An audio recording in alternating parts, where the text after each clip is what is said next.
Assalamualaikum warahmatullahi wabarakatuh. Perkenalkan, kami kelompok 4 dari Ruang 1 akan mempresentasikan ulang tentang Carl Rogers. Tapi sebelum itu, kami akan memperkenalkan diri terlebih dahulu. Oke, yang pertama saya sendiri adalah Citra Rerel dengan NIM G1C121034. Kemudian ada Vina Anggraini Pratiwi dengan NIM G1C121010. Kemudian ada Afifatul Aisyah yaitu G1C121012. Dan yang terakhir ada Aurelia Jekonia Ramadana dengan NIM G1C121070. Oke, pertama kita akan membahas tentang biografi dari Carl Rogers-nya dulu nih. Oke, jadi Carl Rogers ini dia lahir pada 8 Januari 1902 di Oak Park, Illinois.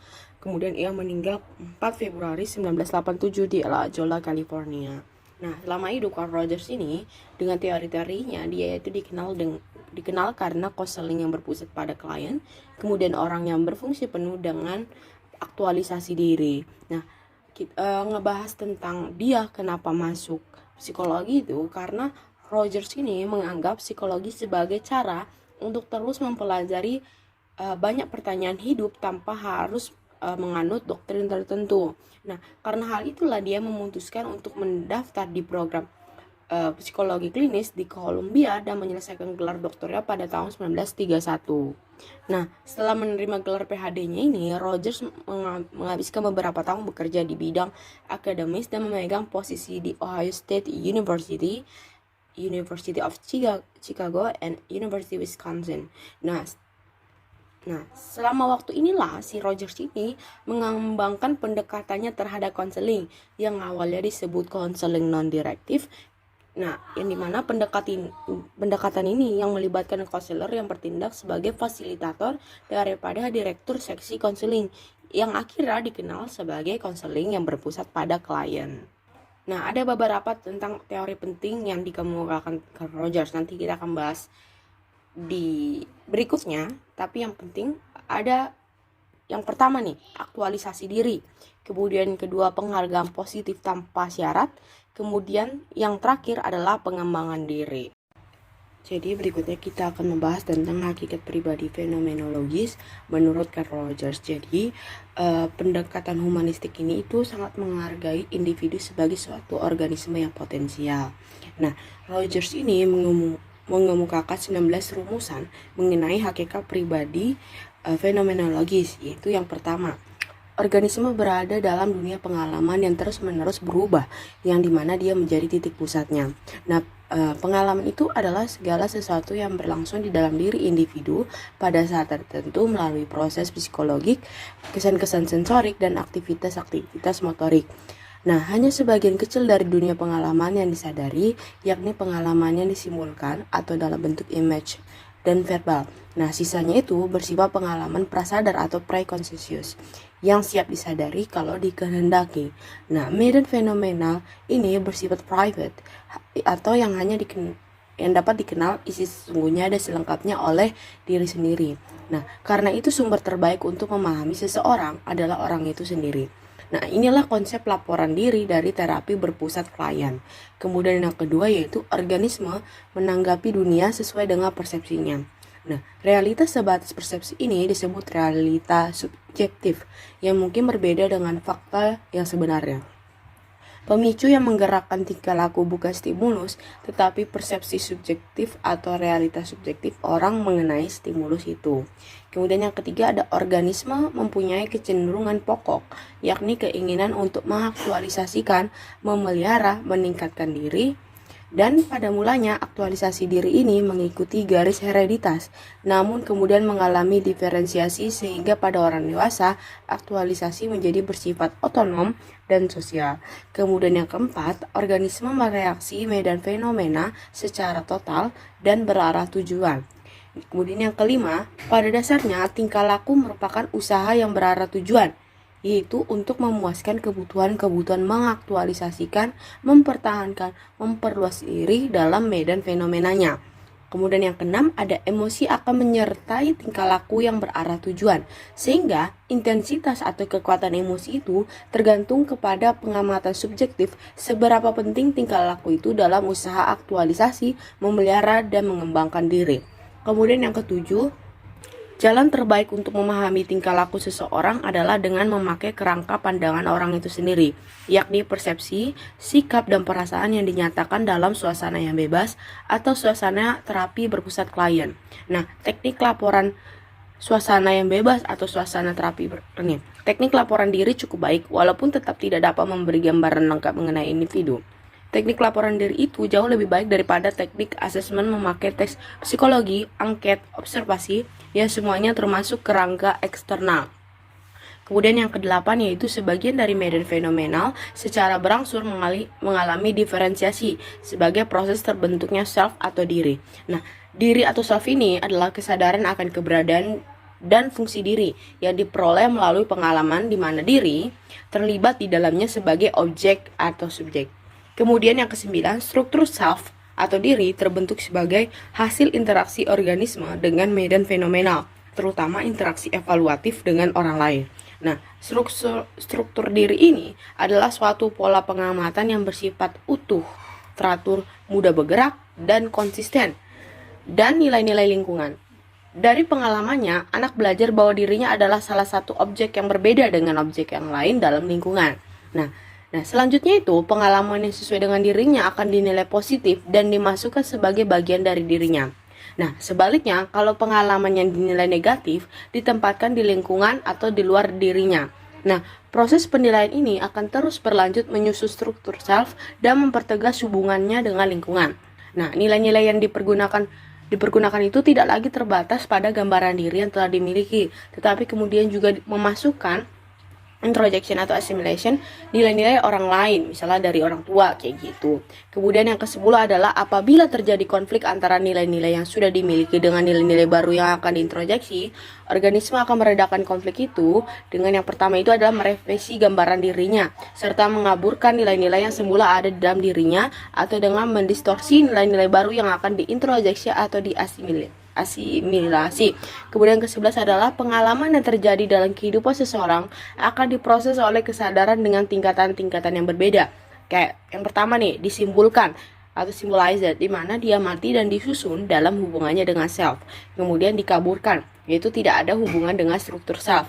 Kemudian diingkari atau diabaikan, itu pengalaman itu sebenarnya disimpulkan tetapi diabaikan karena kesadaran tidak memperhatikan pengalaman itu atau diingkari karena tidak konsisten dengan struktur self. Kemudian yang ke-12, umumnya tingkah laku konsisten dengan konsep self. Kalau premis ini benar, maka cara untuk mengubah tingkah laku adalah mengubah konsep self sebagaimana yang dilakukan Rogers dalam terapinya.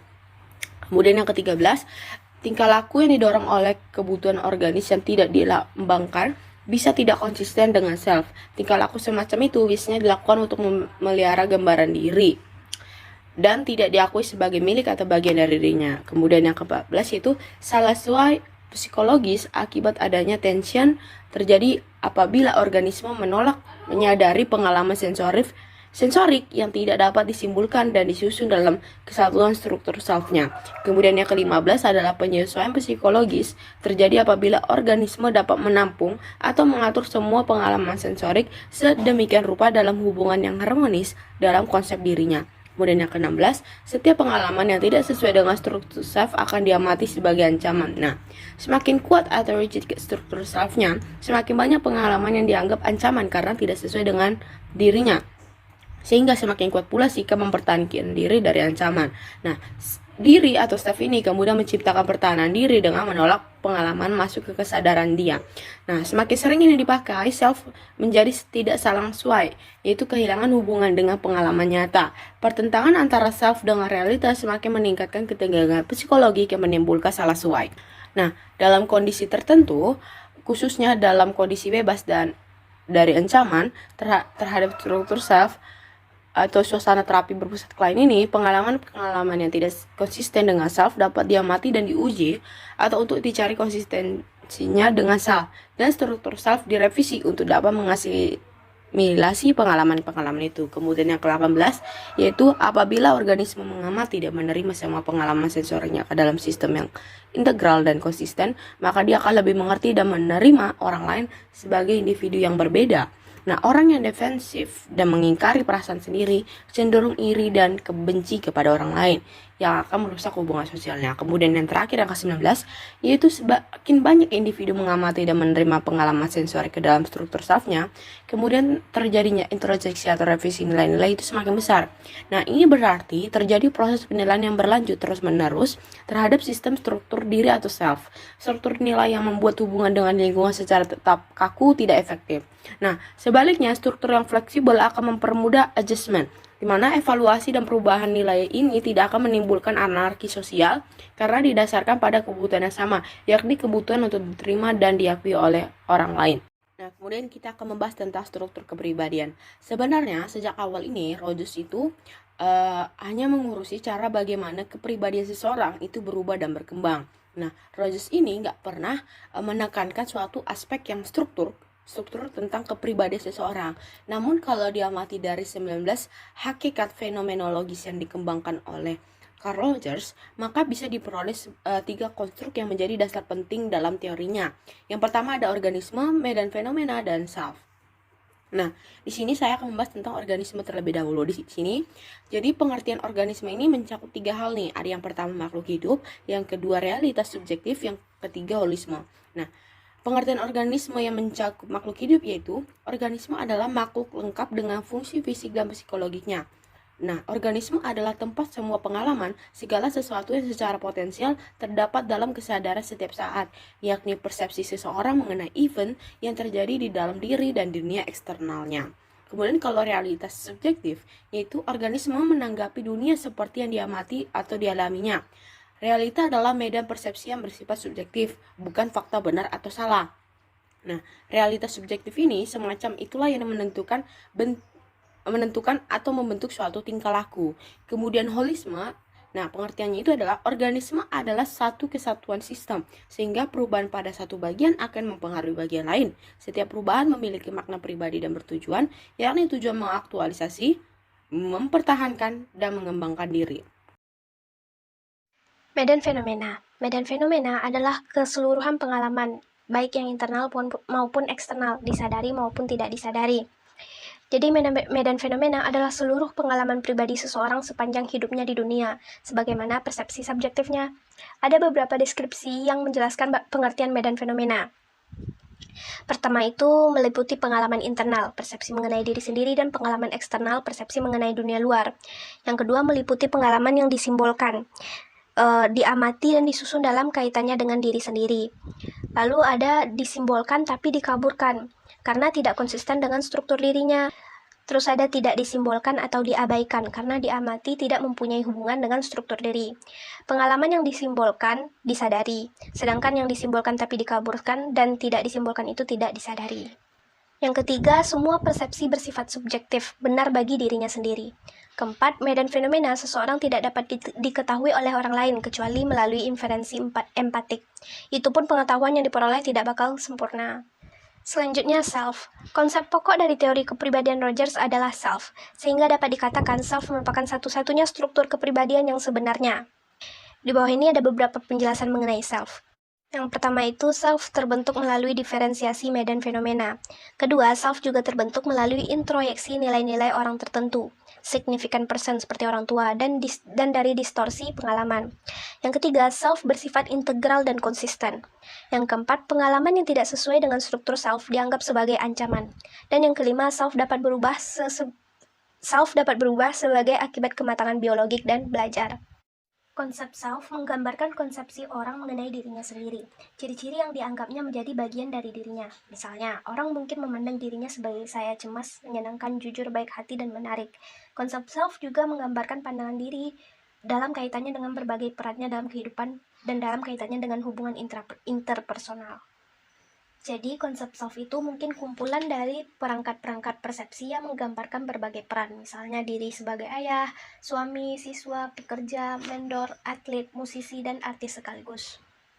Konsep self dalam bentuk apa adanya disebut struktur self, untuk membedakan dengan self ideal, yang berisi gambaran diri seperti yang diinginkan, bagaimana dirinya seharusnya sebagai tujuan perkembangan dan prestasi. Selanjutnya dinamika kepribadian. Yang pertama itu ada penerimaan positif. Konsep self mencakup gambaran siapa dirinya, siapa seharusnya dirinya, dan siapa kemungkinan dirinya. Kesadaran memiliki konsep self kemudian mengembangkan penerimaan positif, kebutuhan diri agar diterima baik, dicintai, dan diakui lingkungan. Penerimaan positif dari ibu akan memuaskan bayi. Sebaliknya, tanpa penerimaan positif itu, bayi menjadi frustasi dan menarik diri. Penerimaan positif yang dibutuhkan bayi itu bukan sikap positif ibu terhadap bayi yang bertingkah laku manis, seperti yang dikehendaki ibu, tetapi penerimaan positif tanpa syarat, unconditional positive regard. Cinta tanpa syarat menerima bayi dan tingkah lakunya yang dikehendaki maupun yang tidak dikehendaki sebagai pribadi yang utuh. Perkembangan pengalaman menempatkan regard positif timbal balik. Orang merasa puas menerima regard positif, kemudian juga merasa puas dapat memberi regard positif kepada orang lain.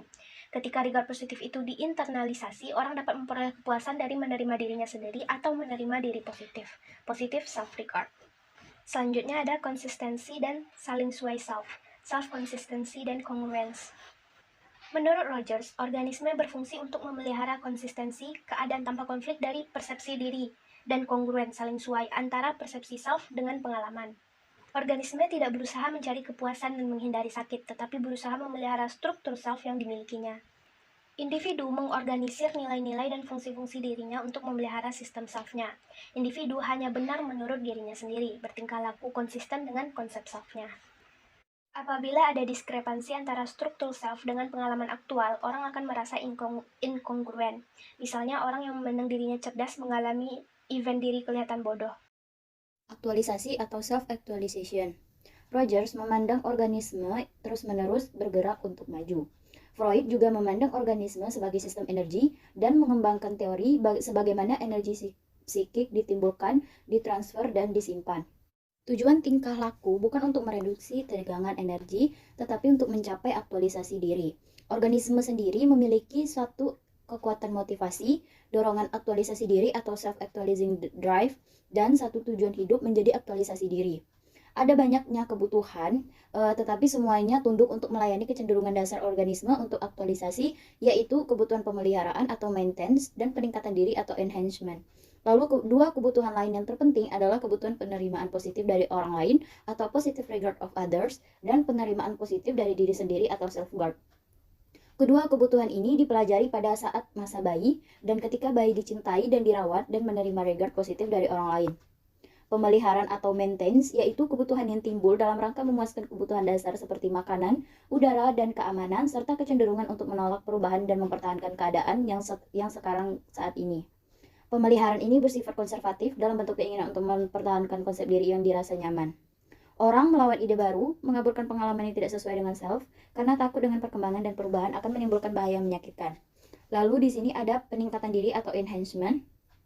Di sini walaupun ada keinginan yang kuat untuk mempertahankan keadaan yang tetap seperti apa adanya, orang tetap ingin belajar dan berubah. Kebutuhan untuk menjadi pribadi yang lebih baik, untuk berkembang, dan untuk mencapai tujuan yang dinamakan kebutuhan peningkatan diri. Kebutuhan peningkatan diri ini dapat diekspresikan dalam berbagai bentuk dan perasaan, termasuk contohnya rasa ingin tahu, eksplorasi diri, persahabatan, dan kegembiraan. Lalu penerimaan positif dari orang lain atau positive regard of others, yaitu ketika kesadaran self muncul, kebutuhan untuk diterima positif ada pada semua manusia dan tetap menjadi motivasi yang kuat sepanjang hayat. Orang menilai tinggi pengalaman-pengalaman yang memuaskan kebutuhan penerimaan positif, dan bahkan penerimaan positif itu jauh lebih kuat dibanding kepuasan yang dapat diperoleh dari pemenuhan kebutuhan organismik. Kemudian ada penerimaan positif dari diri sendiri atau self-regard, yaitu bersamaan dengan berkembangnya penerimaan positif dari orang lain, anak juga mengembangkan penerimaan positif dari diri sendiri. Penerimaan diri ini merupakan akibat dari pengalaman kepuasan dari kebutuhan penerimaan positif dari orang lain. Dan juga menurut Rogers, penerimaan diri positif mencakup perasaan kepercayaan diri dan keberhargaan diri. Kebutuhan penerimaan diri tergantung kepada persepsi bahwa orang lain, atau khususnya orang tua, memperhatikan, mengasihi, menghadiahi, atau menilai tinggi dirinya. Kalau orang tersebut merasa dirinya dicintai atau disenangi orang lain, maka kebutuhan yang diterima berdampak positif dan orang lain dapat terpuaskan. Hal ini dapat menimbulkan kepuasan terhadap diri sendiri sehingga diterima positif orang lain menjadi prasyarat menerima positif diri sendiri. Namun, setelah penerimaan diri berkembang menjadi independen dan membentuk sistemnya sendiri, orang mengembangkan perasaan diri penting dalam lingkup sosialnya. Nah, konsep ini mirip dengan konsep hierarki Maslow, di mana bahwa orang harus memuaskan kebutuhan dicintai orang lain, baru kemudian memuaskan kebutuhan esteem atau harga diri. Aktualisasi diri berlangsung mengikuti apa yang digariskan oleh keturunan, dan Rogers juga menganggap pendekatan analitik terhadap motif yang memandang motif lapar, seks, rasa aman, kebutuhan sosial, bekerja dengan sendiri-sendiri, masing-masing sebagai penentu tingkah laku yang khas, tidak ada untungnya, bahkan menghalangi pandangan integral terhadap tingkah laku manusia. Menurutnya, lapar adalah ekspresi spesifik dari eksistensi manusia untuk memelihara diri, dan seks berhubungan dengan eksistensi untuk berkembang. Kecenderungan aktualisasi juga merupakan sumber tunggal dari energi kehidupan manusia, yang secara alami kecenderungan aktualisasi itu akan menunjukkan diri melalui rentetan luas tingkah laku, yaitu tingkah laku yang berakar pada proses fisiologik, yang termasuk kebutuhan dasar, kebutuhan mengembangkan dan memerinci fungsi tubuh, serta regenerasi. Lalu kemudian ada tingkah laku yang berkaitan dengan motivasi psikologik, yaitu untuk menjadi diri sendiri, di mana proses aktif untuk menjadi sesuatu, bermain dan menciptakan dan memulai eksplorasi untuk menghasilkan perubahan lingkungan dan menggerakkan organisme ke arah perluasan otonomi dan self-sufficiency. Lalu yang terakhir, tingkah laku yang tidak meredakan tegangan tetapi justru meningkatkan tegangan, yaitu tingkah laku yang motivasinya untuk berkembang dan menjadi pribadi yang lebih baik, tingkah laku yang dikendalikan oleh proses pertumbuhan, merealisasi semua potensi dan kapasitas yang dimiliki. Rogers juga tidak memiliki konkret tingkah laku yang dilatar belakangi tendensi aktualisasi, tetapi dijelaskan dalam bentuk ciri-ciri tingkah laku yang ingin mencapai atau menyelesaikan sesuatu yang membuat hidup seseorang menjadi lebih kaya dan memuaskan. Rogers juga berasumsi bahwa pada dasarnya ada peluang semua tingkah laku manusia diarahkan dan bertujuan meningkatkan kompetensi yang berarti mengaktualisasikan dirinya. Rogers juga percaya tidak ada seorang pun yang dapat mencapai aktualisasi diri sepenuhnya sehingga tidak dapat membutuhkan motivasi lagi. D. Perkembangan kepribadian. Rogers tidak membahas teori pertumbuhan dan perkembangan dan tidak melakukan riset jangka panjang yang mempelajari hubungan anak dengan orang tua. Namun Rogers yakin adanya kekuatan tumbuh pada semua orang yang secara alami mendorong proses organisme menjadi semakin kompleks, ekspansi otonom sosial, dan secara keseluruhan semakin beraktualisasi diri. Struktur self menjadi bagian terpisah dari medan fenomena dan semakin kompleks. Yang pertama ada pribadi yang berfungsi utuh. Di sini menurut Rogers tujuan hidup yaitu mencapai aktualisasi diri yang membuat kehidupan menjadi sebaik-baiknya atau good life. Pandangan ini juga dikembangkan berdasarkan terapi yang dilakukan oleh Rogers. Good life bukan sasaran yang dimana akan dicapai, tetapi arah di mana orang dapat berpartisipasi sepenuhnya sesuai dengan potensi alamnya. Berfungsi utuh juga istilah yang dipakai Rogers untuk menggambarkan individu yang memakai kapasitas dan bakatnya, merealisasi potensi, dan bergerak menuju pemahaman yang lengkap mengenai dirinya sendiri dan seluruh rentang pengalamannya. Di sini Rogers memerinci 5 ciri kepribadian orang yang berfungsi sepenuhnya, yaitu yang pertama, terbuka untuk mengalami atau openness to experience, yaitu kebalikan dari sifat bertahan atau defensiveness, di mana orang yang terbuka untuk mengalami mampu mendengar dirinya sendiri, merasakan secara mendalam pengalaman visceral, sensori, emosional, dan kognitif dalam dirinya tanpa merasa terancam. Mereka sadar akan pikiran dan perasaan yang terdalam, semua disimbolisasi dalam keadaan tanpa distorsi atau denial.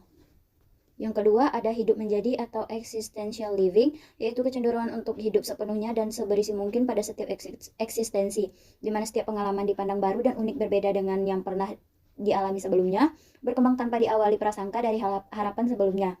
Dan semua pengalaman itu akan mengembangkan self dan kepribadian, bukan sebaliknya pengalaman disesuaikan dengan struktur self yang kaku. Orang menjadi fleksibel, adaptabel, toleran, dan spontan.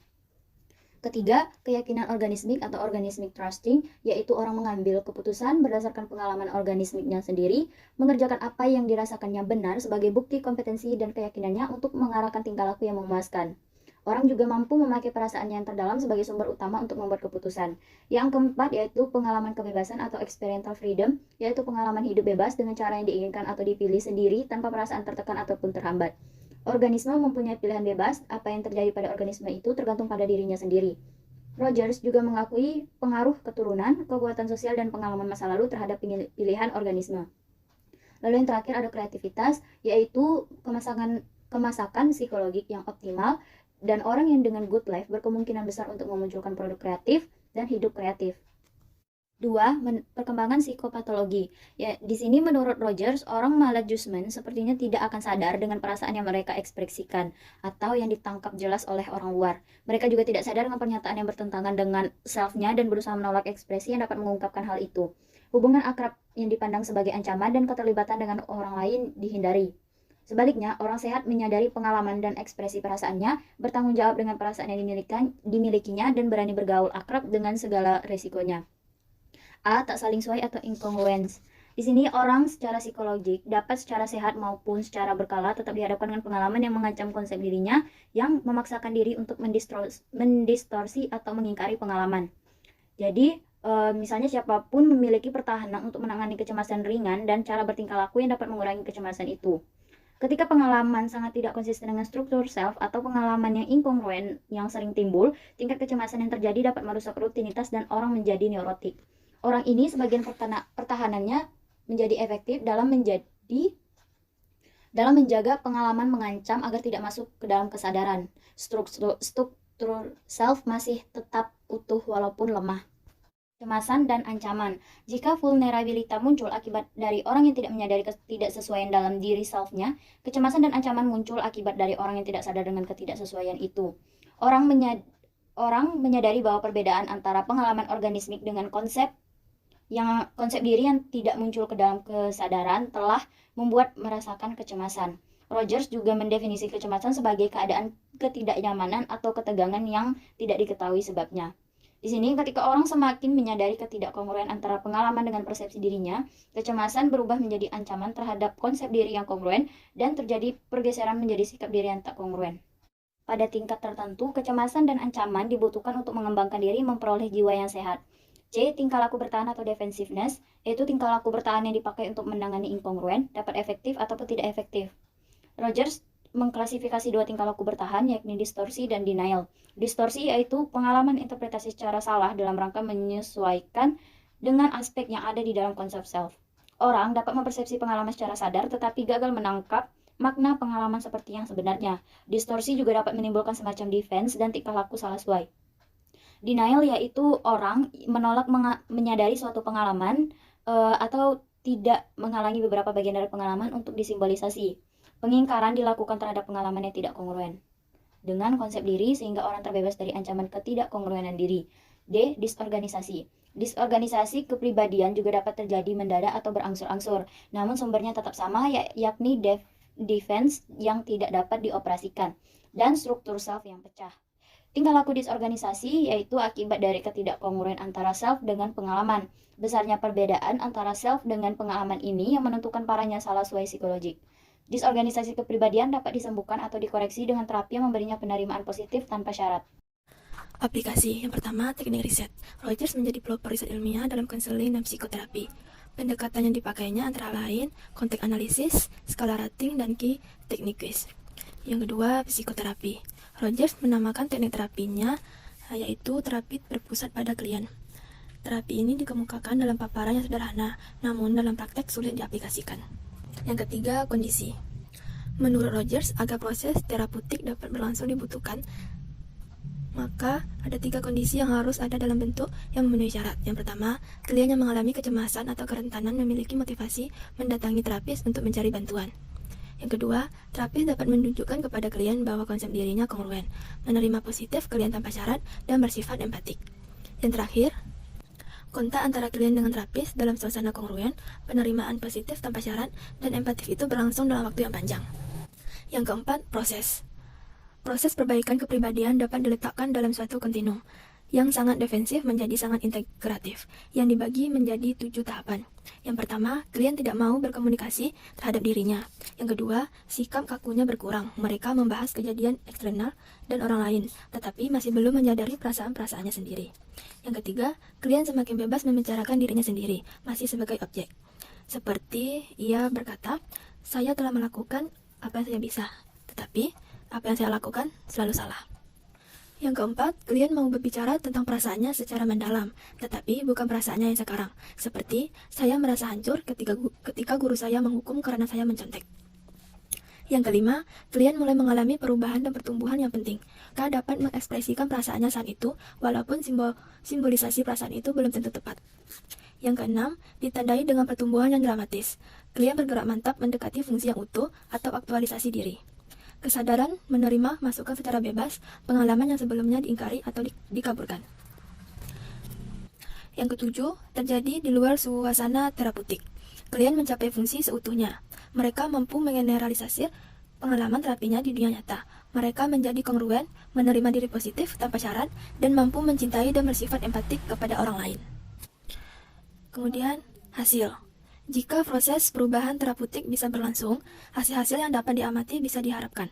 Tentu tidak semua bisa mencapai hasil yang optimal karena masalah yang dihadapi klien sangat bervariasi.